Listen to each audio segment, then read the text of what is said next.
So another interesting question we should consider when we think about AI and machine learning is all these futuristic scenarios. People are really concerned and talk about the fact that, hey, robots are going to take away jobs, and what does it mean for us? Are there going to be less and less jobs going around, and what will really happen? And I think it will help for us to really think about something that Bill Gates has noticed and talked about earlier. And basically, and I'm rephrasing, his quote was that people tend to overestimate how quickly new technology can be implemented and impact from that.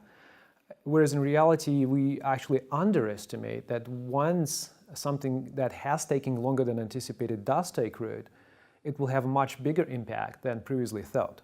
So I think that's very important. And what I think what it means for us is that we have actually a lot of time before a fundamental disruption will happen, and we do start to see a lot of job losses out there.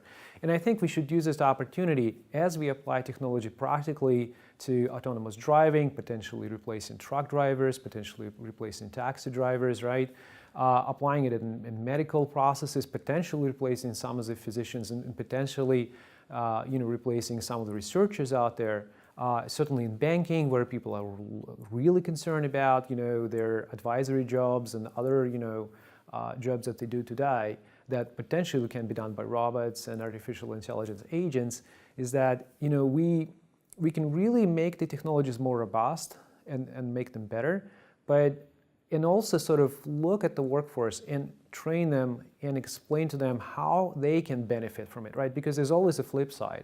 Like, for example, if you talk about R&D in pharma, for example, if you use artificial intelligence to detect new type of drugs, make the process more efficient, it means actually people can tackle more projects and actually focus on much more high-level issues rather than low-level stuff.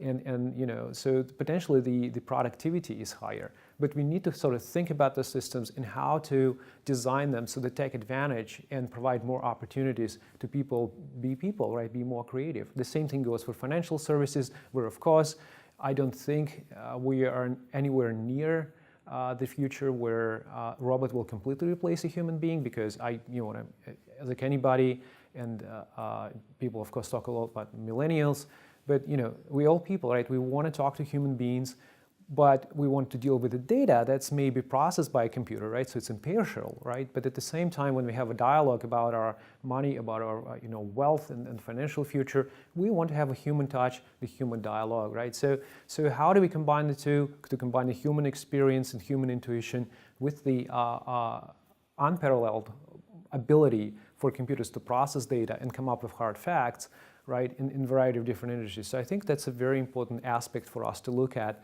and work as a technology company with our customers to make it a win-win for everybody.